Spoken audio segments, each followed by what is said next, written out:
পতনকে ধ্বংস করতে না পারে আমরা চাই সেই নির্বাচন। জনতার প্রকার নির্বাচন করে এই জাতির মুক্তি আসবে না।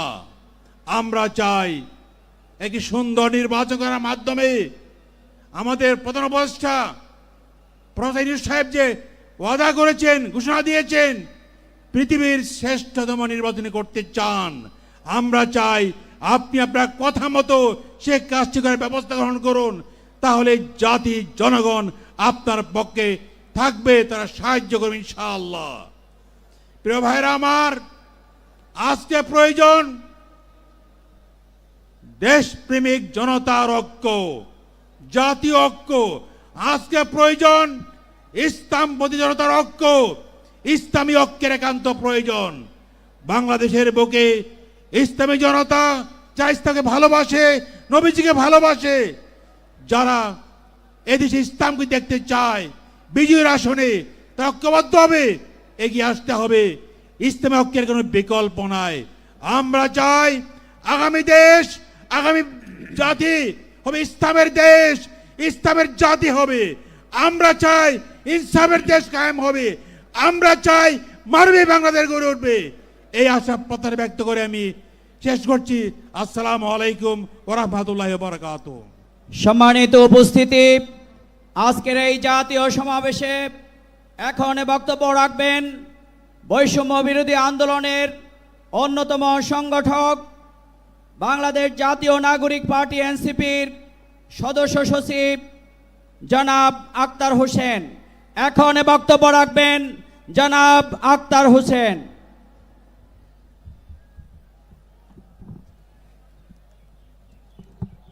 বিসমিল্লাহির রহমানির রহিম। বাংলাদেশ জামায়াতে ইসলামী কর্তৃক আয়োজিত আজকের এই জাতীয় সমাবেশে উপস্থিত সংগ্রামী মুসলিম জনতা, আসসালামু আলাইকুম। শুধু ক্ষমতার পালাবদলের জন্য 24-এর অভ্যুত্থান হয় নাই,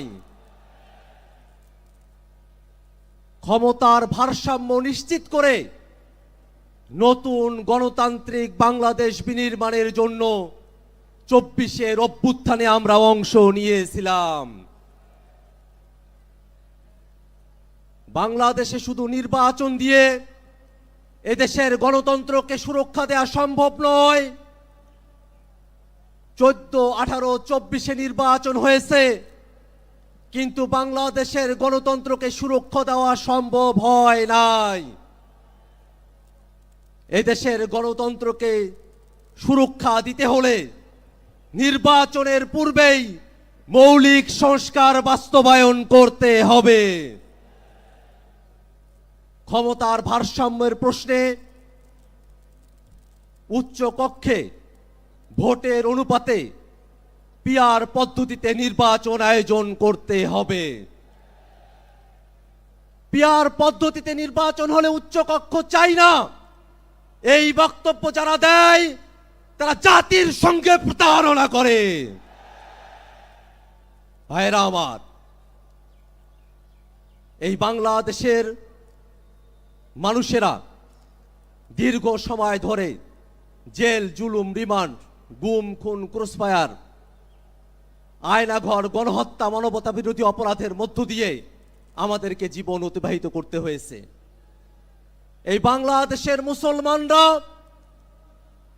তারা সংখ্যায় বেশি হলেও অধিকার এবং মর্যাদার প্রশ্নে অপরায়ণ করে তাদেরকে সংখ্যা লঘুর থেকেও ছোট করে রাখা হয়েছে। ইসলাম পালনের ন্যূনতম অধিকার বাংলার মানুষকে তারা দিতে চায় নাই।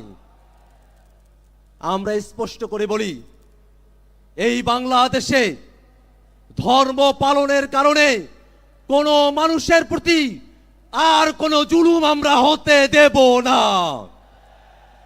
এদেশের মুসলমান, হিন্দু, বৌদ্ধ, খ্রিস্টান সকল ধর্মের মানুষ সকলে শান্তিতে বসবাস করবে। জুলাই অভ্যুত্থানে এটাই আমাদের প্রত্যাশা। ভাইরা আমার, এই বাংলাদেশের মানুষের উপরে আওয়ামী লীগ এবং তার দোসরেরা যে গণহত্যা এবং মানবতা বিরোধী অপরাধ সংগঠিত করেছে, সে টাকা যদি বিচারের আওতায় না নিয়ে আসা হয়, 24-এর শহীদদের সঙ্গে বেইমানি করা হবে। অতএব বাংলাদেশে ভবিষ্যতে যাতে আর কোনো ফেসিবাদ এবং স্বৈরাচার জন্ম নিতে না পারে, ঠিক এই কারণে আওয়ামী লীগ এবং তার দোসরদেরকে অবিলম্বে বিচারের আওতায় দাঁড় করাতে হবে। ভাইরা আমার, বাংলাদেশে জাতিসংঘের মানবাধিকার কমিশনের অফিস হবে। রাজনৈতিক দলগুলোকে আলোচনার বাইরে রেখে অন্তর্বর্তীকালীন সরকার এই সিদ্ধান্ত নিতে পারে না। ভাইরা আমার, জুলাই সনদ এবং জুলাই ঘোষণাপত্র নিছক কোনো ইতিহাসের দলিল না হয়ে বাংলাদেশের মানুষের মুক্তির সনদ সেখানে লিপিবদ্ধ থাকতে হবে। মৌলিক সংস্কারের ভিত্তিতে জুলাই সনদ প্রণয়ন করে সেটাকে সুরক্ষা দিয়ে বাস্তবায়নের জন্য লিগ্যাল ফ্রেমওয়ার্ক অর্ডারের মধ্য দিয়ে এলএফও করে সেটাকে বাস্তবায়ন করতে হবে। ভাইরা আমার, বাংলাদেশের মানুষেরা নতুন একদিনের প্রত্যাশা করে, যে নতুন দিনে বাংলাদেশের ফেসিবাদ বিরোধী সকল পক্ষ ফেসিবাদের বিরুদ্ধে বাংলাদেশের স্বাধীনতা সার্বভৌমত্বকে রক্ষায় একযোগে কাজ করবে। এই আহ্বান জানিয়ে জাতীয় নাগরিক পার্টি এনসিপির তরফ থেকে আপনাদেরকে শুভেচ্ছা জানিয়ে আমি আমার বক্তব্য শেষ করছি। ইনকিলাব জিন্দাবাদ। আসসালামু আলাইকুম ওয়া রাহমাতুল্লাহ। সংগ্রামী সাথী ও বন্ধুগণ, আজকের এই ঐতিহাসিক জাতীয় সমাবেশের প্রতি একাত্মতা ঘোষণা করেছেন Qari Abu Taher, chairman NDP, Firoz Mohammad Liton, chairman PNP, Shawon Sadiq, chairman Bangladesh NAP, Tariqul Islam, chairman জনতার অধিকার পার্টি, আব্দুল কাদের জিলানী, সভাপতি বিএসপি, মাওলানা আরিফ বিল্লাহ, সাংগঠনিক সম্পাদক আম জনতার দল, Mohammad Siddiqur Rahman Khan, chairman Bangladesh peoples party, Ahsanullah Shamim, দেশপ্রেমিক নাগরিক পার্টি, মোহাম্মদ শরীফ ইসলাম, দলীয় মুখপাত্র national labour party, Bangladesh Kalyan পার্টির চেয়ারম্যান জনাব মোহাম্মদ শামসুদ্দিন পারভেজ। সংগ্রামী বন্ধুগণ, এখন আপনাদের সামনে বক্তব্য পেশ করবেন ইসলামী আন্দোলন বাংলাদেশের মহাসচিব, বিশিষ্ট আলেমে দ্বীন, অধ্যক্ষ হাফেজ মাওলানা ইউনুস আহমদ। অধ্যক্ষ হাফেজ মাওলানা ইউনুস আহমদ।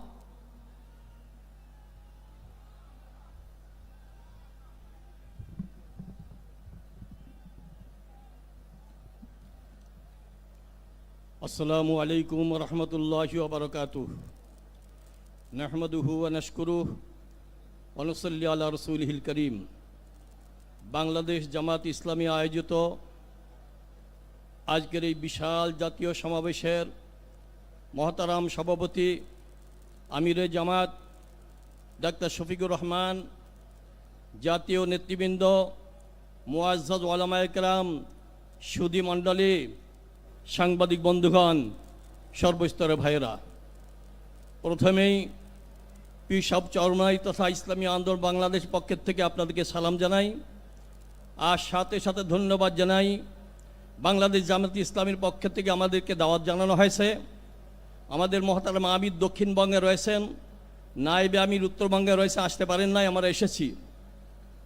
আমাদের সংক্ষেপ কথা হলো, বাংলাদেশ জামাত ইসলামীর পক্ষের থেকে যে 7 দফা দাবি করা হয়েছে, ইসলামী আন্দোলন বাংলাদেশ চিন্তা ভাবনা পর্যালোচনা করে দেখেছে এটা দেশের জন্যে মঙ্গল এবং এদেশবাসীর জন্য মঙ্গলজনক বিধায় আমরা পুরাপুরি এটা সমর্থন করি।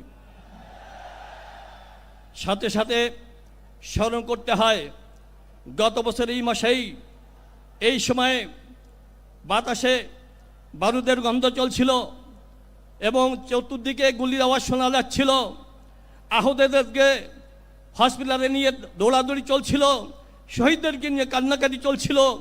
তার বিনিময়ে আমরা একটা নতুন বাংলাদেশ পেয়েছি। যদি এই 5ই আগস্ট না সংগঠিত হতো তাহলে এই জাতীয় সমাবেশ কল্পনাও করা যেত না। আমরা শহীদদের জন্য জান্নাতি উচ্চ মকাম কামনা করি, যারা আহত হয়েছেন তাদের সুস্থতা কামনা করি। সময় সংক্ষেপ, শুধু আমার স্নেহের ছেলেদের উদ্দেশ্যে হৃদয়ের একটা কথা বলে যেতে চাই। সেটা হলো, বাংলাদেশ জামাত ইসলামীর আমির বার্ধক্যে পৌঁছায় গেছেন, প্রবীণ বৃদ্ধ হয়ে গেছেন, কিন্তু তার চলাফেরা কখনো বার্ধক্যের নমুনা আমরা দেখতে পাই না। নৌজিয়ানের মতো তিনি সরাসরি করছেন। আমার ছেলেদের কাছে জিজ্ঞাসা করতে চাই, আমার ছেলেরা, তোমরা কি ক্লান্ত হয়ে পড়ে গেছ? আবু সাইদ রক্ত দিয়েছে, মুগ্ধ রক্ত দিয়েছে, তোমাদের শরীরে রক্ত নাই? আজকে স্পষ্ট ঘোষণা করতে চাই, ইসলাম দেশ মানবতার কল্যাণে যতদিন পর্যন্ত তোমরা হকের ঝান্ডা নিয়ে সামনে চলতে থাকবে, যতদূর যাবে ইসলামী আন্দোলন বাংলাদেশকে তোমরা সাথে পাবে ইনশাল্লাহ। শুধু তাই না, এদেশের আলেম ওলামা তুলামা সবাই থাকবে ইনশাল্লাহ। পরবর্তীতে একটা আদর্শিক বাংলা আমরা পাবো ইনশাল্লাহ। সবার কাছে দোয়া আছে, দোয়া করে সংক্ষিপ্ত আলোচনা শেষ করছি। আসসালামু আলাইকুম রহমতুল্লাহ বারাকাতুহু। সংগ্রামী সাথী ও বন্ধুগণ, আজকের এই বিশাল জনসমুদ্রে এখন বক্তব্য নিয়ে আসবেন জালেম স্বৈরাচারী শেখ হাসিনার কারাগারে যিনি 7.5 বছর বন্দিত্ব জীবনযাপন করেছেন। গত 18 জুলাই 2024 সাংবাদিক সম্মেলনে জাতিকে ছাত্রদের আন্দোলনের পার্শ্বে দাঁড়ানোর আহ্বান জানানোর কারণে যাকে গ্রেপ্তার করা হয়েছিল, কারা নির্যাতিত নেতা বাংলাদেশ জামাত ইসলামীর সংগ্রামী সেক্রেটারি জেনারেল সাবেক এমপি অধ্যাপক মিয়া গোলাম পরোয়ার। অধ্যাপক মিয়া গোলাম পরোয়ার। আসসালামু আলাইকুম ওয়া রাহমাতুল্লাহি ওয়া বারাকাতুহু। আলহামদুলিল্লাহি রাব্বিল আলামিন, والصلاة والسلام على سيد المرسلين وعلى آله وصحابه أجمعين।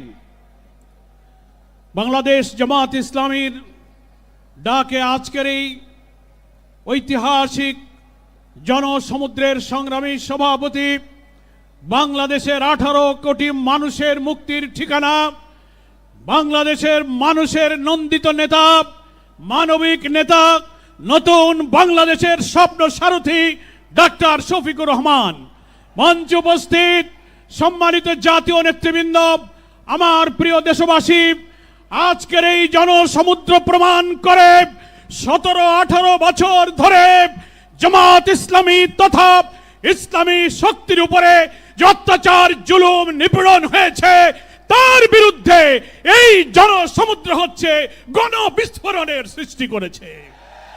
জামাত ইসলামীর শহীদ নেতৃবৃন্দকে কারাগারে বৃদ্ধ বয়সে ফাঁসিতে ঝুলিয়ে হত্যা করা হয়েছে। মজলুম বৃদ্ধ নেতাদের কারাগারে তিলে তিলে তাদেরকে হত্যা করা হয়েছে। জামাত ইসলামের নিবন্ধন কেড়ে নেওয়া হয়েছে, প্রতীক কেড়ে নেওয়া হয়েছে, ক্রস ফায়ার, আয়নাঘর, রিমান্ড, হাজার হাজার লোকদের কারারুদ্ধ করে দুনিয়া জানে বাংলাদেশের মধ্যে সবচেয়ে মজলুম হচ্ছে জামাত ইসলামী। আর সেই মজলুম সংগঠনের প্রিয় নেতা ডাক্তার শফিকুর রহমান হচ্ছে এমন মানবিক নেতা, জুলাই অভ্যুত্থানের, জুলাইয়ের উত্তাল দিনগুলোতে আমিরে জামাত 17 তারিখে হজ সফর করে যখন দেশে ফিরলেন, 18 তারিখে আমরা সাংবাদিক সম্মেলন করলাম।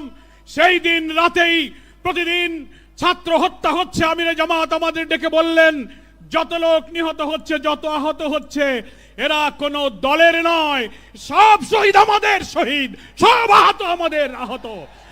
আপনারা বাড়িতে বাড়িতে যান। তিনি সব শহীদদের বাড়িতে বাড়িতে নিজে গেলেন, আমাদেরকে পাঠালেন। সহস্র শহীদের বাড়িতে, হাসপাতালে, বাড়িতে রক্তাক্ত অস্ত্রসিক্ত রোগীদের পাশে তিনি ছুটে গিয়েছেন। সাধ্যমতো আমরাই মনে হয় বাংলাদেশের রাজনৈতিক দলের মধ্যে মহান আল্লাহর ইচ্ছায় বেশিরভাগ শহীদের পাশে দাঁড়াবার সুযোগ পেয়েছে, আলহামদুলিল্লাহ। বন্যা আসলো, তারপর আমিরে জামাত বন্যা কবলিত মানুষের পাশে ছুটে গেলেন। পূজা আসলো, হিন্দু ধর্মাবলম্বী, খ্রিস্টান, সব ধর্মের নিরাপত্তার জন্য তিনি নির্দেশ দিলেন, তাদের পাশে দাঁড়িয়ে যান। জামাত শিবিরের কর্মীরা তাদের ধর্মীয় প্রতিষ্ঠানগুলো পাহারা দিতে শুরু করেছে। ফলে হিন্দুদের বাড়িঘর দখল, অত্যাচার, নির্যাতনের বিরুদ্ধে তিনি কোনো প্রতিক্রিয়া না করে পাশে দাঁড়িয়ে তাদের ঘর বানিয়ে সাহায্য করে, তাদের মানবিক সাহায্য তিনি করেছেন। আমার প্রিয় নেতা হচ্ছে জাতীয় মানবিক নেতা। তিনিই বাংলাদেশে মানবিক সমৃদ্ধ বাংলাদেশের জন্য একটি জাতীয় ঐক্যের ডাক দিয়েছেন। আল্লাহর আসমান থেকে নাজিল হওয়া কোরআন এবং সুন্নাহর ভিত্তিতে একটি কল্যাণ রাষ্ট্র প্রিয় নবী মুহাম্মদ মুস্তাফা সাল্লাল্লাহু আলাইহি ওয়াসাল্লাম দুনিয়ার মানুষের জন্য যে আদর্শ রেখে গেছেন, সেই আদর্শকে ভিত্তি করে চলমান সভ্যতা, প্রয়োজন, চ্যালেঞ্জকে সামনে রেখে আমরা একটি কল্যাণ, একটি সুশাসনের রাষ্ট্র কায়েম করতে চাই।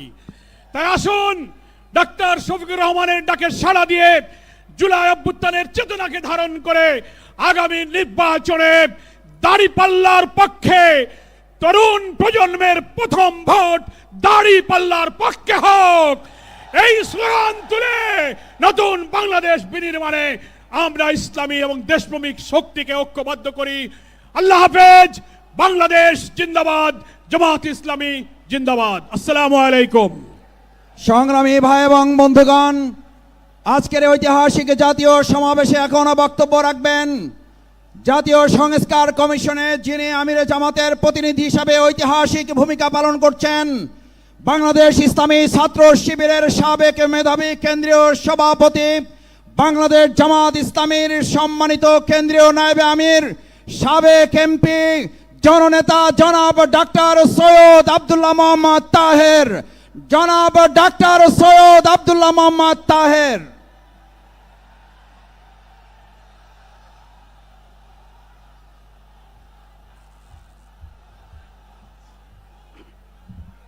বিসমিল্লাহির রহমানির রহিম। নাহমাদুহু ওয়া নুসাল্লি আলা রাসূলিল কারীম। মাননীয় সভাপতি, উপস্থিত শ্রদ্ধেয় ভাইরা, আসসালামু আলাইকুম ওয়া রাহমাতুল্লাহ। আজকের যে জনসভা, এটা একটি প্রশান্ত মহাসাগরের সাথে তুলনা করা যায়। প্রশান্ত মহাসাগরের পাশে আমি গিয়েছি, সামনে তাকালে পানি ছাড়া কিছু দেখা যায় না। আজকে যেই মহাসমাবেশ, মহাসমুদ্র, সেটাও সামনে তাকালে মানুষ ছাড়া আর কিছু দেখা যায় না। আমি দেশবাসীকে ধন্যবাদ জানাই আজকের এই মহাসম্মেলনে সাড়া দেওয়ার জন্যে। বাংলাদেশ জামাত ইসলামী বাংলাদেশের সকল মানুষের দল। নীতিক যে ক্ষুদ্র গোষ্ঠী আছে, সেখান থেকে শুরু করে সকল ধর্ম, বর্ণ, নারী, পুরুষ, দরিদ্র, ধনিক, সাদা, কালো, সকল মানুষের দলের নাম হচ্ছে বাংলাদেশ জামাত ইসলামী। মোহতারাম আমির বিস্তারিতভাবে বলবেন। আর একটি কথা পরিষ্কার বলতে চাই, জামাত ইসলামী কোনো সন্ত্রাসবাদকে পছন্দ করে না। ইসলামে জঙ্গিবাদের কোনো স্থান নেই। বাংলাদেশ এই জায়গায়ও কোনো জঙ্গিবাদ মাথাচাড়া দিয়ে উঠতে পারবে না, পারবে না, পারবে না। সেটা ধর্মীয় জঙ্গিবাদ হতে পারে অথবা রাজনৈতিক জঙ্গিবাদ হতে পারে। জামাত ইসলামী জঙ্গিবাদের বিরুদ্ধে রুখে দাঁড়াবে, লড়াই করবে, সংগ্রাম করবে প্রয়োজনে। সম্মানিত ভাইরা, আমরা তারুণের আকাঙ্ক্ষা পূরণের ব্যাপারে আমরা অতীব যত্নবান হচ্ছি। আমির জামাত আশা করি বিস্তারিত বলবেন। আমি শেষ কথা বলে দিতে চাই, সেটা হচ্ছে আওয়ামী লীগ কী করেছে বলতে চাই না, তারা গন কেস। তাদের এই দেশে আর কোনো ঢুকার সম্ভাবনা নেই, তারা একেবারে অপ্রাসঙ্গিক।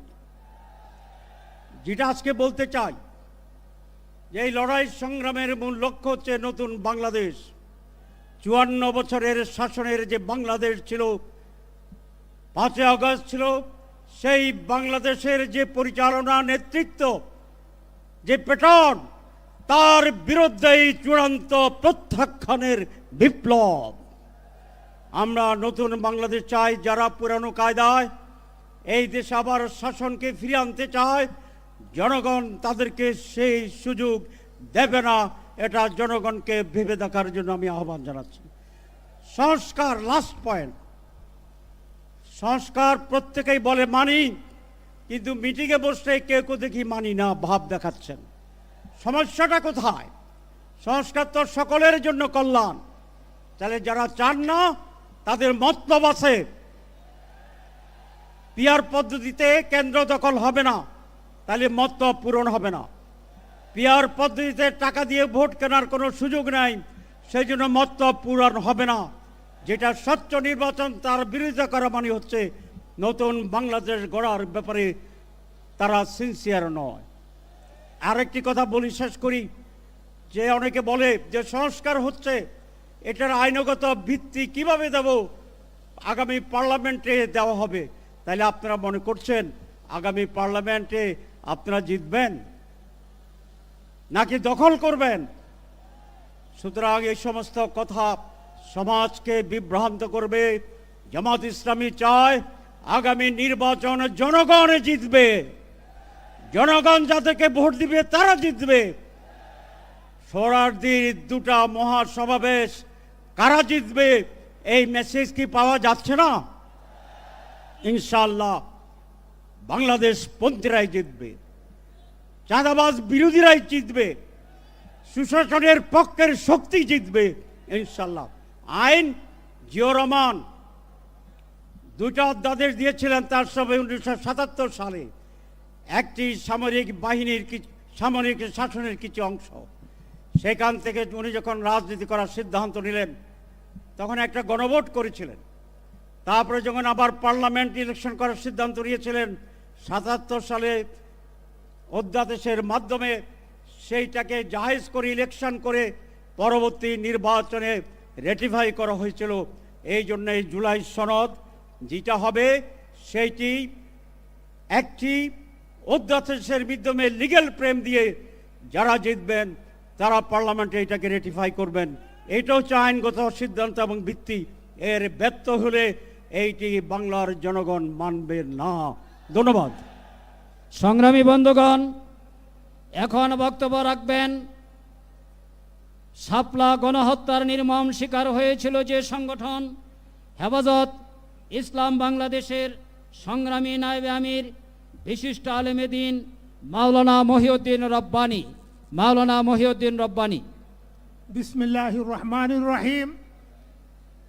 মুসলিমদের এই বিশাল জনসমুদ্রের সংগ্রামী সভাপতি, উপস্থিত জাতীয় নেতৃবৃন্দ, ওলামায়ে কেরাম, সাংবাদিক বন্ধুরা, মজলুম ভাইয়েরা, বন্ধুগণ, বিগত 16-17 বছর যে জুলুমের শিকার হয়ে এই দেশের সবচেয়ে বড় জালেম এই ফ্যাসিস্টকে বাংলাদেশ থেকে চিরতরে বিদায় করেছি।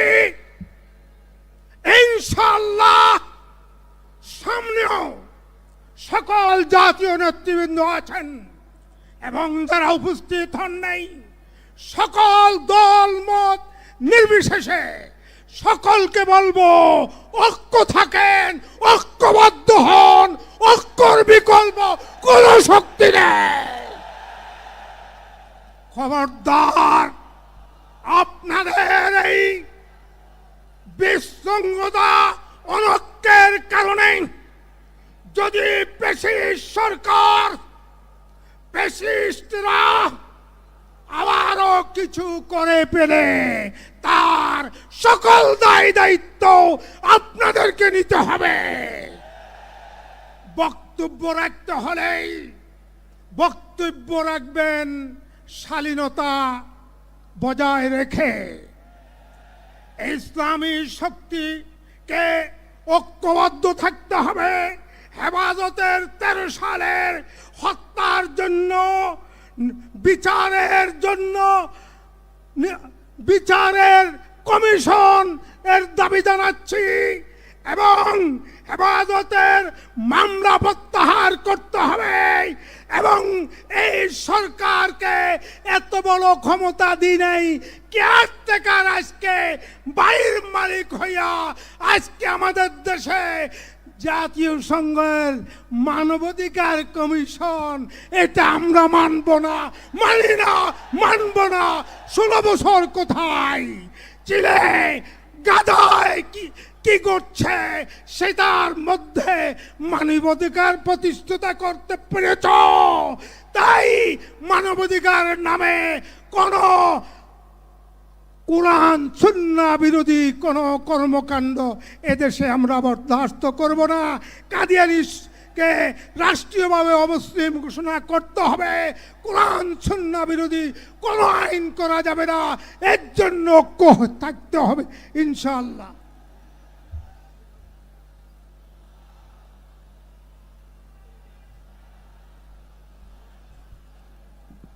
সংগ্রামী দেশবাসী, এ পর্যায়ে আজকের এই জাতীয় সমাবেশে জনসমুদ্রে বক্তব্য রাখছেন বাংলাদেশ জামাত ইসলামীর কেন্দ্রীয় নায়েবে আমির, সাবেক এমপি, সংগ্রামী জননেতা, মজলুম জননেতা জনাব অধ্যাপক মুজিবুর রহমান।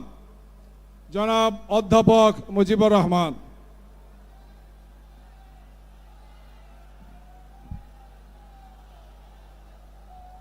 নাহমাদুহু ওয়া নুসাল্লি আলা রাসূলিহিল কারীম। সংগ্রামী সভাপতি, আজকের এই জাতীয় মহাসমাবেশের সম্মানিত জাতীয় নেতৃবৃন্দ, সাংবাদিক বন্ধুগণ, টেকনাফ থেকে তেঁতুলিয়া থেকে আগত আমার একান্ত প্রিয় ভাইয়েরা, আসসালামু আলাইকুম ওয়া রাহমাতুল্লাহি ওয়া বারাকাতুহু। সংগ্রামী ভাইয়েরা, আমি প্রথম কথাই বলতে চাই, ইসলাম যেখানে থাকে সেখানে শান্তি থাকে, যেখানে ইসলাম নয় সেখানে শান্তি থাকতে পারে না।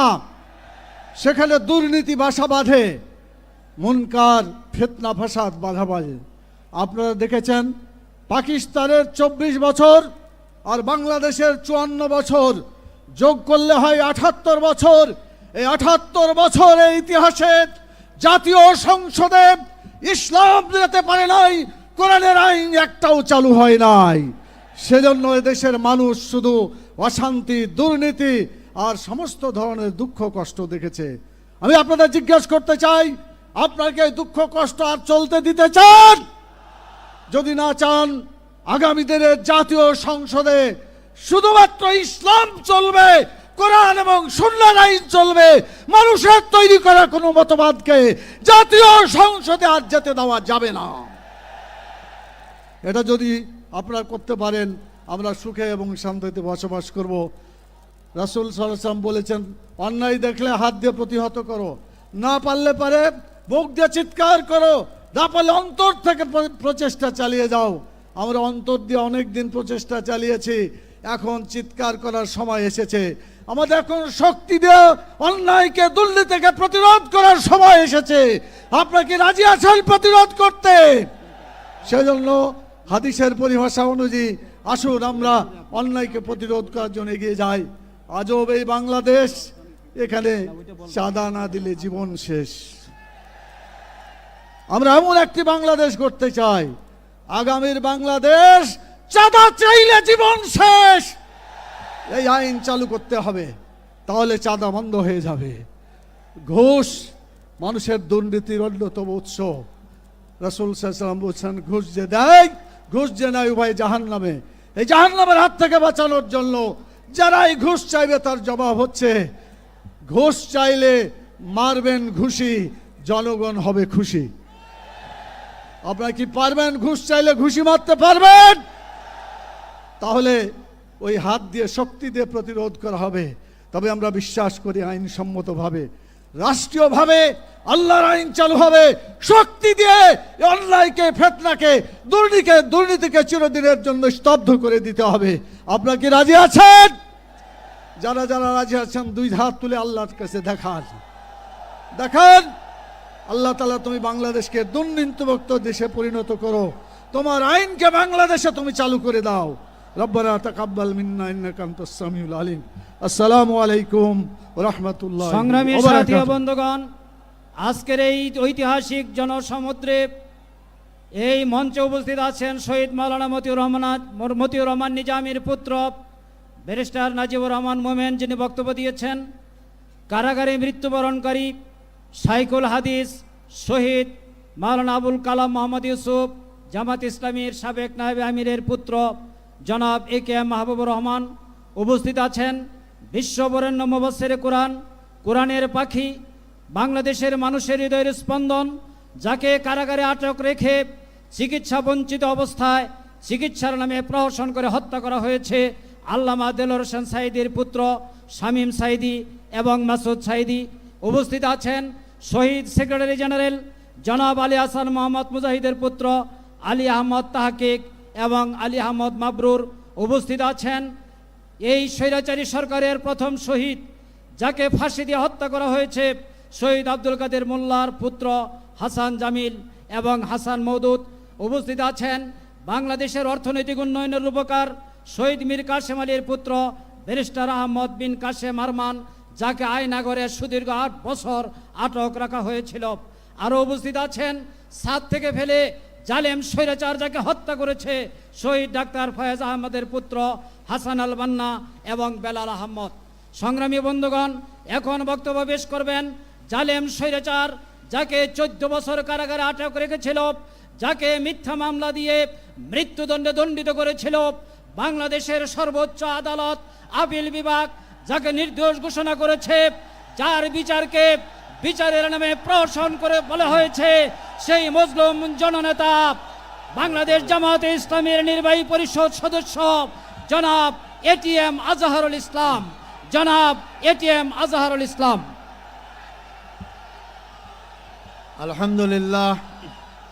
আলহামদুলিল্লাহ রাব্বিল আলামিন ওয়াসসালাতু ওয়াসসালামু আলা সাইয়্যিদিল মুরসালিন ওয়া আলা আলিহি ওয়া সাহবিহি আজমাইন।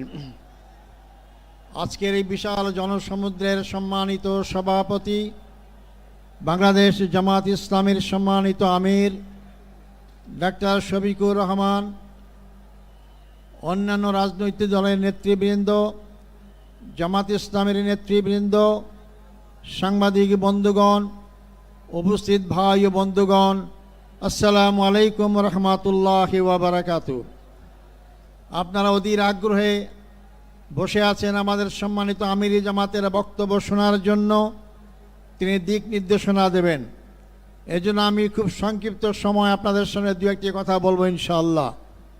সংগ্রামী বন্ধুগণ, আমি 14 বছর জালেম সরকার, স্বৈরাচারী সরকারের কারাগারে বন্দী ছিলাম। আমাকে ফাঁসির কাছে ঝুলানোর সমস্ত আয়োজন করা হয়েছিল। আল্লাহর অশেষ রহমত, একটা কথা আছে, রাখে আল্লাহ মারে কে। আল্লাহ আমাকে বাঁচিয়ে রেখেছেন। জুলাই আগস্টের বিপ্লবী সেই ভাইদের রক্তত্যাগ, কোরবানির বিনিময়ে দেশ নতুন স্বাধীন বাংলাদেশ, আমিও নতুনভাবে স্বাধীনতা অর্জন করেছি। বাংলাদেশের কারাগার থেকে মুক্ত আকাশে আপনাদের সামনে মিলিত হয়েছি। আমি ফাঁসির মঞ্চ থেকে আজকে লক্ষ জনতার মঞ্চে হাজির হতে পেরেছি, আলহামদুলিল্লাহ। সংগ্রামী ভাই ও বন্ধুগণ, আমার অতীত যারা নেতৃবৃন্দ ছিলেন তাদেরকে হত্যা করা হয়েছে। আমার রায়ে সুপ্রিম কোর্টের 7 জন বিচারপতি একমত হয়ে এটাকে একটা সাজানো নাটক আখ্যায়িত করেছেন। আমাকে জুডিশিয়াল কিলিংয়ের মাধ্যমে আমাদের ভাইদের হত্যা করা হয়েছে, আমাকে হত্যার আয়োজন করা হয়েছিল। আমি আজকের এই বিশাল জনসমুদ্রের মধ্য দিয়ে সরকারের কাছে জোর দাবি জানাতে চাই, আমাদের যে 10 জন ভাইকে কারাগারে শহীদ করা হয়েছে, 5 জন সরাসরি ফাঁসির মঞ্চে ঝুলিয়ে 5 জনকে বিনা চিকিৎসায় কারাগারে হত্যা করা হয়েছে। এই হত্যাকাণ্ডের সঙ্গে যারা যেখানে যেভাবে যতটুকু জড়িত তাদেরকে আইনের আওতায় নিয়ে আসতে হবে এবং তাদের শাস্তির বিধান করতে হবে। সেই সমস্ত পরিবারের সদস্যদেরকে ক্ষতিপূরণ দিতে হবে। আমি সেই দাবি আপনাদের সামনে আবার এই সরকারের কাছে জোর দাবি করছি। সংগ্রামী ভাই বন্ধুগণ, তাদের কি অপরাধ ছিল? তারা বাংলাদেশ ইসলামী হুকুমত কায়েম করে আন্দোলন করছিলেন। তারা বাংলাদেশে আধিপত্য শক্তির হাত থেকে বাংলাদেশকে রক্ষার আন্দোলন করেছিলেন। শোষণ, জুলুম, নির্যাতনের হাত থেকে বাংলাদেশের 18 কোটি মানুষকে মুক্তির আন্দোলন করেছিলেন। এটাই ছিল তাদের অপরাধ। তাদেরকে ফাঁসি দেওয়া হয়েছে।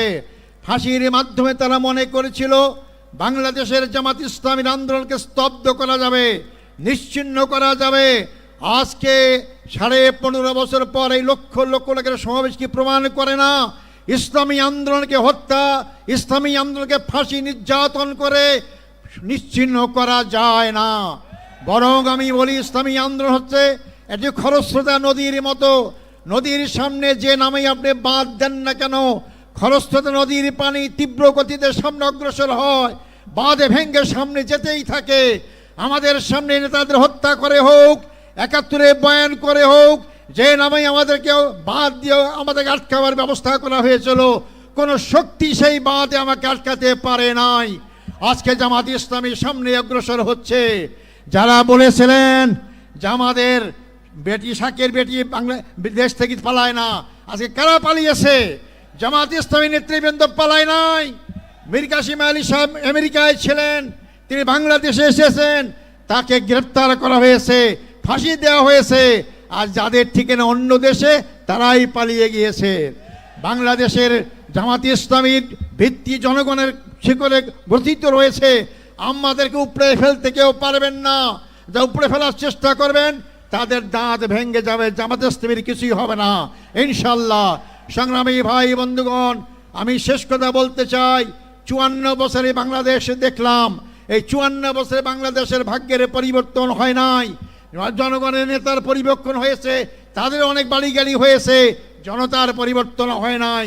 জামাত ইসলামী তার প্রতিষ্ঠা লগ্ন থেকেই বিশ্বাস করে মানুষের তৈরি আইন দিয়ে মানুষের ভাগ্যের পরিবর্তন হয় না। যে ভাগ্যের মালিক আল্লাহ, সে আল্লাহই যে আইন দিয়েছেন এই মানুষের ভাগ্যের পরিবর্তন করতে পারে। আগামী দিনে আমাদেরকে জনগণের ভাগ্যের পরিবর্তন করতে হলে, 18 কোটি মানুষের ভাগ্যের পরিবর্তন করতে হলে 18 কোটি মানুষের সৃষ্টিকর্তা মহান রব্বুল আলামিনের আইন দ্বারাই এই ভাগ্যের পরিবর্তন সম্ভব। তা আগামী দিনে আমাদের স্লোগান হবে, আল্লাহর আইন চাই, সৎ লোকের শাসন চাই। আল্লাহর আইন কামের পাশাপাশি জামাত ইসলামী সৎ লোক তৈরি করার চেষ্টা করছে। 2 মন্ত্রী প্রমাণ করেছে তাদের বিগত 5 বছরের শাসনে একটি পয়সা দুর্নীতির প্রমাণ কেউ পেশ করতে পারে নাই। এই জাতীয় লোকরাই যদি আগামী দিনে নির্বাচনে জয়লাভ করে ক্ষমতায় যায় আর সংসদে যে আল্লাহর আইন পাশ করে, তাহলে অবশ্যই বাংলাদেশে 18 কোটি মানুষের ভাগ্যের পরিবর্তন হবে। সংগ্রামী ভাই বন্ধুগণ, শেষ কথা হচ্ছে, বাংলাদেশ জামাত ইসলামী প্রচলিত অর্থে কোনো রাজনৈতিক দল নয়। মনে রাখবেন, বাংলাদেশ জামাত ইসলামী প্রচলিত অর্থে কোনো ধর্মীয় দল নয়। বাংলাদেশ জামাত ইসলামী পূর্ণাঙ্গ ইসলামী আন্দোলন। ইসলামের বাইরে আমাদের কোনো সম্পর্ক নেই। মানবিক সমাজ গঠন করতে চাই। মানব রচিত আইন দিয়ে মানবিক সমাজ গঠন হবে না। মানুষ মানুষের পক্ষে বিপক্ষে আইন তৈরি করতে পারে। আল্লাহর আইন সবার পক্ষে, জনগণের পক্ষে, তার সৃষ্টি কর্তা মানুষের পক্ষে। অর্থাৎ আল্লাহর আইনই একমাত্র মানুষের মানবিক সমাজ গঠন করতে পারে। অর্থাৎ আসুন সেই মানবিক সমাজ গঠনের জন্য আল্লাহর আইন এবং সৎলোক শাসন প্রতিষ্ঠার আন্দোলনে আমরা শরিক হই। আল্লাহ সবাইকে সেই তৌফিক দান করুক। আল্লাহ হাফেজ। বাংলাদেশ জিন্দাবাদ। জামাত ইসলামী বাংলাদেশ জিন্দাবাদ। আসসালামু আলাইকুম রহমতুল্লাহ ওয়া বারাকাতুহু। আলহামদুলিল্লাহ। সংগ্রামী দেশবাসী, মহান আল্লাহর কাছে আমরা শুকরিয়া আদায় করছি যে মহান আল্লাহ তাআলা আজকে অনুকূল আবহাওয়ার মধ্য দিয়ে আজকের এই ঐতিহাসিক জাতীয় সমাবেশকে সমাপ্তির পর্যায়ে পৌঁছার তৌফিক দিয়েছেন। আলহামদুলিল্লাহ। আমরা খবর পাচ্ছি রাজধানী ঢাকার সমস্ত প্রবেশ মুখ থেকে সোহরাওয়ার্দী উদ্যান পর্যন্ত সারা রাজধানী জনসমুদ্রে পরিণত হয়েছে। এখন আপনাদের সামনে আজকের এই ঐতিহাসিক জাতীয় সমাবেশের সংগ্রামী সভাপতি, আমাদের প্রিয় নেতা, মানবিক নেতা, জননন্দিত নেতা, নতুন বাংলাদেশের স্বপ্ন সারথি, আগামী নির্বাচনে স্বপ্নের পুরুষ ডাক্তার শফিকুর রহমান। ডাক্তার শফিকুর রহমান সম্মানিত আমিরে জামাতকে সভাপতির ভাষণ দেওয়ার জন্য অনুরোধ করছি।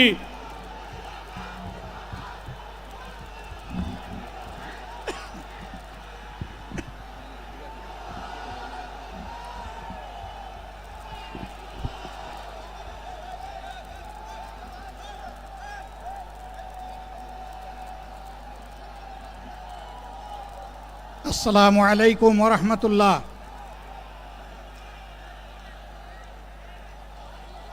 আসসালামু আলাইকুম ওয়া রাহমাতুল্লাহ। আলহামদুলিল্লাহি রাব্বিল আলামিন ওয়াসসালাতু ওয়াসসালামু আলা রাসূলিহিল কারীম ওয়া আলা আলিহি ওয়া সাহবিহি ওয়া আহলি বাইতি আজমাইন। বাংলাদেশ জামাত ইসলামী কর্তৃক আয়োজিত আজকের এই জাতীয় সমাবেশে উপস্থিত সম্মানিত জাতীয় নেতৃবৃন্দ, বন্ধু সংগঠনের নেতৃবৃন্দ, শহীদ পরিবারের গর্বিত সদস্যবৃন্দ, 24 জুলাই যোদ্ধাবৃন্দ, আপামর দেশবাসী এবং আমার সাংবাদিক বন্ধুগণ, আমি সর্বপ্রথম মহান রবের দরবারে শুকরিয়া আদায় করছি। ফেসিবাদের পতনের পর অত্যন্ত অনুকূল পরিবেশে আল্লাহ রাব্বুল আলামিন আজকের এই সমাবেশটি করার আমাদেরকে তৌফিক এনায়েত করেছেন, আলহামদুলিল্লাহ। 2 দিন আগে ঝড় দ্বারায় বৃষ্টি ঝরেছে। অনেকে আশঙ্কা করেছিলেন কি হবে, মানুষগুলা সেদিন কি শান্তিতে বসে 2টি কথা শোনার সুযোগ পাবে। আল্লাহ রাব্বুল আলামিন আজকের দিনটা অনেকটা এয়ার কন্ডিশন করে দিয়েছেন, আলহামদুলিল্লাহ। বৃষ্টি নেই, তীব্র রোদও নেই। আল্লাহ তাআলার পক্ষ থেকে তার গোলামদের প্রতি এই যে মেহেরবানি, এর জন্য নত শিরে আরেকবার আমি শুকরিয়া আদায় করছি, আলহামদুলিল্লাহ। সম্মানিত বন্ধুগণ, যাদের ত্যাগ এবং কুরবানির বিনিময়ে 15.5 বছরের কঠিন অন্ধকার যুগের যাতাতলে পিষ্ট হয়ে যারা তিলে তিলে দুনিয়া থেকে নির্যাতিত হয়ে বিদায় নিয়েছেন, অপশক্তির বিরুদ্ধে প্রতিবাদ করতে গিয়ে বিদায় নিয়েছেন, যারা লড়াই করে আহত হয়েছেন, পঙ্গুত্ব বরণ করেছেন, আমরা তাদের সকলের কাছে গভীরভাবে ঋণী। মহান আল্লাহর দরবারে তৌফিক চাই, বাংলাদেশ জামাতে ইসলামীর অস্তিত্ব যতদিন থাকবে আল্লাহ যেন তাদের ঋণ পরিশোধ করার শক্তিটাও ততদিন আমাদেরকে দান করেন। আমি গভীর পরিতাপের সাথে আপনাদেরকে জানাচ্ছি, আজকের এই বিশাল সমাবেশ আয়োজন করতে গিয়ে আমাদের 3 ভাই ইতিমধ্যেই দুনিয়া থেকে বিদায় গ্রহণ করেছেন।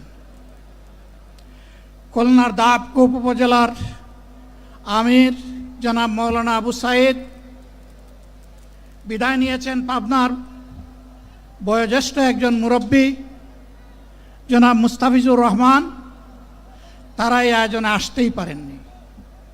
আসার পথেই আল্লাহ তাআলা তাদেরকে তার কাছে তুলে নিয়েছেন। আরেকজন ভাই এখানে অসুস্থ হয়ে তিনিও ইন্তেকাল করেছেন, শাহ আলম। মহান রবের দরবারে দোয়া করি, আল্লাহ তাআলা তাদের উপর রহম করুন, তাদেরকে ক্ষমা করুন, জান্নাতুল ফেরদাউসের নিয়ামত তাদেরকে দান করুন, তাদের আপনজনকে আল্লাহ তাআলা সবরে জামিল আতা করুন। সম্মানিত ভাইয়েরা, আবু সাইদরা যদি বুক পেতে না দাঁড়াতো, এই জাতির মুক্তির জন্য যদি বুকে গুলি লুফে না নিত, হয়তোবা আজকের এই বাংলাদেশটা আমরা দেখতাম না। ইতিমধ্যে হয়তো আরো অনেক মানুষের জীবন ফ্যাসিবাদীদের হাতে চলে যেত।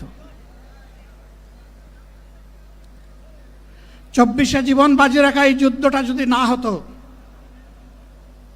তাহলে আজকে যারা বিভিন্ন ধরনের কথা এবং দাবি দাওয়া পেশ করছেন, তারা তখন কোথায় থাকতেন? অতএব আসুন, যাদের ত্যাগের বিনিময়ে আল্লাহ তাআলার এই নিয়ামত পাওয়া, তাদেরকে যেন অবজ্ঞা এবং অবহেলা না করি। শিশু বলে তাদেরকে যেন তুচ্ছ তাচ্ছিল্য না করি। অহংকার বলে অন্য দলকে যেন তুচ্ছ তাচ্ছিল্য না করি। অরাজনৈতিক ভাষায় আমরা যেন কথা না বলি। যদি এইগুলো আমরা পরিহার করতে না পারি, তাহলে বুঝতে হবে যারা পারবেন না, ফ্যাসিবাদের রোগ তাদের মধ্যে নতুন করে বাসা বেঁধেছে। আমরা আশা করব আমরা এগুলা করব না, কেউ এগুলা করবে না, বরঞ্চ রাজনৈতিক শিষ্টাচার রক্ষা করে জাতীয় ঐক্যের বীজতলাটা আমরা সবাই মিলে একসাথে তৈরি করব ইনশাআল্লাহ। সম্মানিত ভাইয়েরা, আসরের নামাজ আসন্ন, আরও অনেক বক্তা ছিলেন, তাদেরকে আমরা দিতে পারি নাই, আমরা দুঃখিত। এজন্য আমার লম্বা কথা বলার সুযোগ নেই। যারা এখানে কথা বলেছেন, তারা আমার মনের কথাগুলোই তুলে ধরেছেন। আমি শুধু বলতে চাই, আগামীর বাংলাদেশটা কেমন হবে, আমি বলি আরেকটা লড়াই হবে ইনশাল্লাহ। একটা লড়াই হয়েছে ফেসিবাদের বিরুদ্ধে, আরেকটা লড়াই হবে দুর্নীতির বিরুদ্ধে ইনশাল্লাহ। এই দুর্নীতির মূল উৎপাটন করার জন্য যা দরকার, আমরা তারুণ্য এবং যৌবনের শক্তিকে একত্রিত করে সেই লড়াইয়েও ইনশাল্লাহ আমি জয়লাভ করব। প্রিয় ভাইয়েরা, জামাতে ইসলামী যে দুর্নীতিমুক্ত সমাজ গড়বে তার প্রমাণ কি? তার প্রথম প্রমাণ হচ্ছে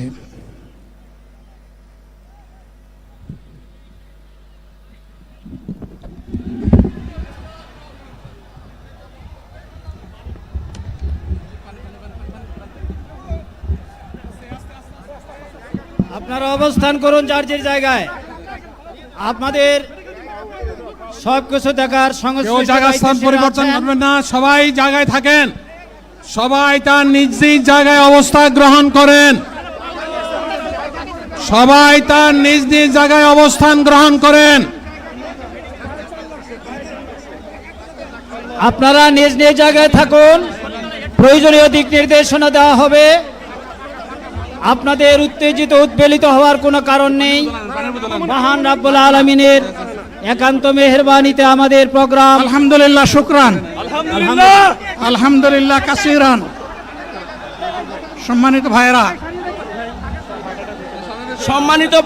আপনারা সম্মানিত ভাইয়েরা, আল্লাহ রাব্বুল আলামিনের রসের মেহমানিতে ঠিকভাবে এই গরমের কারণে মাহফিল মুহতারাম আমিরে জামাত অচিরেই সুস্থ হয়ে যাবেন ইনশাআল্লাহ।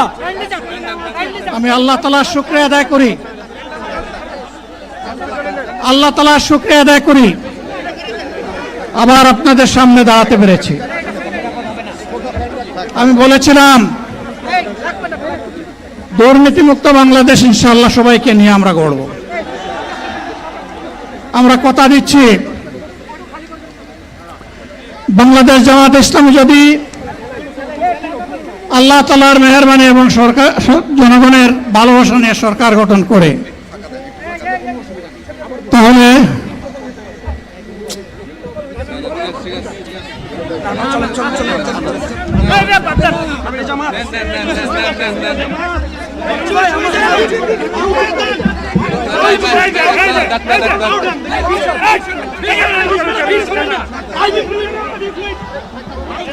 আপনারা নিজ নিজ জায়গায় অবস্থান করুন। আমাদের স্বেচ্ছাসেবকগণ আছেন, সংশ্লিষ্ট বিভাগের দায়িত্বশীলরা আছেন, তারা প্রয়োজনীয় ব্যবস্থা নেবেন। কারো মাইকের সামনে আসার দরকার নেই।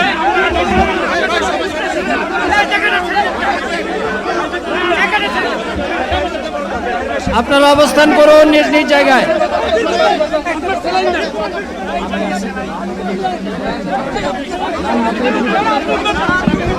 সবাই মেহেরবানি করে শান্ত হয়ে বসুন, শান্ত হয়ে বসুন, শান্ত হয়ে বসুন।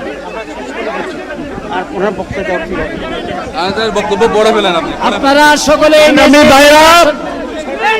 আমিরে জামাত একটুখানি অসুস্থ হয়েছেন গরমের কারণে হয়েছে, কিন্তু উনি বারবারই চেষ্টা করছিলেন বক্তব্য দেওয়ার জন্য। ডাক্তাররা বলছেন ওনার আর বক্তব্য রাখা ঠিক হবে না। ওনার যে বক্তৃতা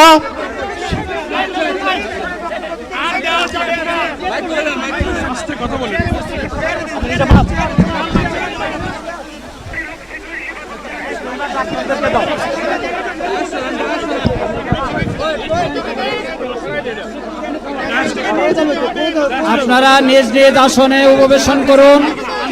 সংগঠনের দায়িত্বশীলগণ প্রয়োজনীয় দিক নির্দেশনা দিবেন।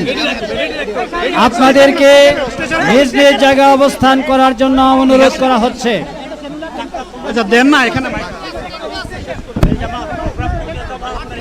আপনাদের এই ড্রোনগুলো আলহামদুলিল্লাহ, আলহামদুলিল্লাহ। আরে আল্লাহ যত সময় হায়াত দিয়েছেন, আল্লাহ যত সময় হায়াত দিয়েছেন তত সময় মানুষের জন্য লড়াই করবো ইনশাআল্লাহ। এ লড়াই বন্ধ হবে না।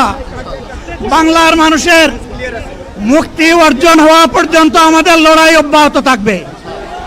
বলছিলাম জামাতে ইসলামী যদি আল্লাহর ইচ্ছা এবং জনগণের ভালোবাসায় বাংলাদেশের মানুষের সেবা করার সুযোগ পায়, তাহলে মালিক হবে না, সেবক হবে ইনশাআল্লাহ।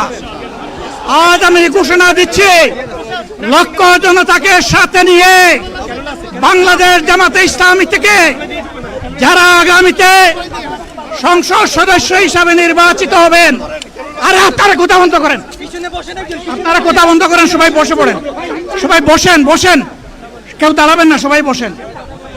যদি আল্লাহর ইচ্ছায় জনগণের ভালোবাসায় বাংলাদেশ জামাতে ইসলামী থেকে সংসদ সদস্যরা নির্বাচিত হয়ে সরকার গঠন করেন, তাহলে কোনো এমপি, কোনো মন্ত্রী আগামীতে সরকার কিন্তু প্লট গ্রহণ করবে না।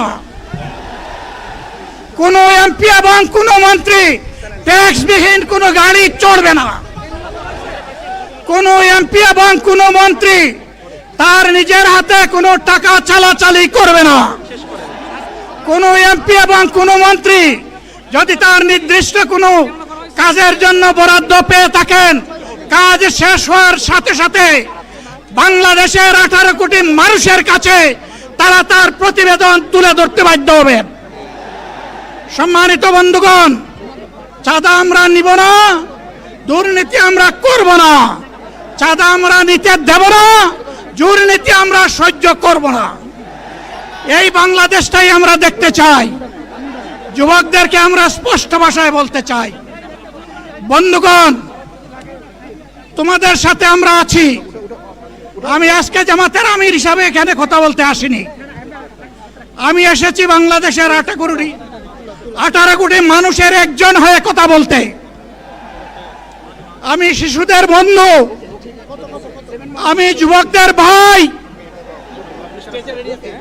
আমি বয়স্কদের সহযোদ্ধা, আমার বোনদের আমি ভাই। সুতরাং তাদের মুক্তির জন্যই আমি দায়িত্ব নিয়ে আজকে এখানে দাঁড়িয়েছিলাম। আল্লাহর ইচ্ছা, শরীর আমাকে সাময়িকভাবে সহযোগিতা করে নাই, এটাও আল্লাহর ইচ্ছা যে এখন আল্লাহ আমাকে কথা বলার সুযোগ দিচ্ছেন। আমি বলতে চাই, বাংলাদেশের নির্দিষ্ট কোনো শ্রেণীর মুক্তির জন্য আমাদের এই লড়াই নয়। রাস্তার একজন পরিচ্ছন্নতা কর্মী, চা বাগানের একজন শ্রমিক, রক্ত পানি করে ঘাম জড়ানো আমার একজন রিক্সা চালক ভাই মাঠে ময়দানে বাংলাদেশের মানুষের মুখে যারা এক মুঠো ভাত তুলে দিতে চায়, আমার সেই কৃষক বন্ধুটি, আমি তাদের হয়ে আজকে এখানে কথা বলতে এসেছি। আমি কোনো অভিজাত শ্রেণীর হয়ে এখানে কথা বলতে আসিনি। আল্লাহ তাআলার অশেষ মেহেরবানি, আজীবন সকল রক্ত চক্ষুকে উপেক্ষা করেছি, জেল জুলুমের পরোয়া করি নাই। আমার আফসোস, 24 সালে জাতিকে মুক্তি দিতে গিয়ে যারা জীবন দিয়ে শহীদ হলো, আমি তাদের একজন হতে পারলাম না। আপনাদের কাছে দোয়া চাই, ইনসাফের ভিত্তিতে একটি দেশ গড়ে তোলার জন্য আগামীতে যে লড়াই হবে, আমার আল্লাহ যেন সেই লড়াইয়ে আমাকে একজন শহীদ হিসাবে কবুল করেন। সম্মানিত বন্ধুগণ, আমাদের প্রিয় শহীদ নেতৃবৃন্দ 2006 সালের 28 অক্টোবর থেকে শুরু করে পল্টন গণহত্যা, শাপলা গণহত্যা, সারা দেশের গণহত্যা, পিলখানার গণহত্যা, 24-এর গণহত্যা, এই গণহত্যা যারা করেছে তাদের সকলের বিচার বাংলাদেশের মাটিতে নিশ্চিত করতে হবে। এদের বিচারের দৃশ্যমান প্রক্রিয়া শুরু না করা পর্যন্ত পুরানা ব্যবস্থাপত্রে বাংলাদেশ আর চলবে না। এতগুলো মানুষ এমনি এমনি জীবন দেয় নাই, জীবন দিয়েছে জাতির মুক্তির জন্য। যদি বস্তা পোতা পুরানা সব কিছুই টিকে থাকবে, তাহলে কেন তারা জীবন দিয়েছিল? যারা ওই বস্তা পচা ব্যবস্থাপনায় বাংলাদেশকে আবার গড়তে চান, তাদেরকে আমরা বলি, জুলাই যুদ্ধ করে যারা জীবন দিয়েছে, আগে তাদের জীবনটা ফেরত এনে দেন। যদি শক্তি তাকে ফেরত এনে দেন, আপনারা পারবেন না। যেহেতু পারবেন না, কাজেই নতুন ব্যবস্থায় নতুন বাংলাদেশ গড়ে তোলা হবে ইনশাআল্লাহ। শিশু, কিশোর, যুবক, মা, বোন, শ্রমিক, ছাত্র, জনতা, ব্যবসায়ী, সবাইকে যেই দেশ, যেই সংবিধান, যেই রাষ্ট্র নিরাপত্তা দিতে পারবে, সেই নতুন বাংলাদেশ আমরা গড়ে তুলতে চাই। ভাইয়েরা, আমাকে সবাই চাপ দিচ্ছে, কেউ বলে ভাই শেষ করেন, কেউ বলে চাচা শেষ করেন। আমি তাদেরকে নিশ্চয়তা দিয়ে বলছি, আমার মৌত আমার আল্লাহ নির্ধারিত সময় থেকে 1 সেকেন্ড আগে হবে না, এবং হায়াত যা দিয়েছেন তার 1 সেকেন্ড আগেও আমি যাব না। অতএব মহান আল্লাহর কাছে আবারও তৌফিক চাই। আপনাদের কাছে যে কষ্ট হয়েছে, আপনারা, আমি তো এখানে শান্তিতে বসাচ্ছিলাম, আর চতুর্দিকে শুধু দৃষ্টি বুলাচ্ছিলাম। কি কষ্ট হচ্ছে আমার ভাইদের। প্রিয় ভাইরা, এই কষ্ট আল্লাহর জন্য। এই কষ্ট কার জন্য? ইনশাআল্লাহ আল্লাহ তাআলা আপনাদেরকে তার উপযুক্ত যা দুনিয়ায় দিবেন, আখিরাতে দিবেন। আপনাদের এই ত্যাগের বিনিময়ে নতুন বাংলাদেশ আমরা পেয়ে যাব। আসুন সেই নতুন বাংলাদেশের জন্য একবার স্লোগান দিয়ে শেষ করি, নারায়ে তাকবীর। আসসালামু আলাইকুম ওয়া রাহমাতুল্লাহ।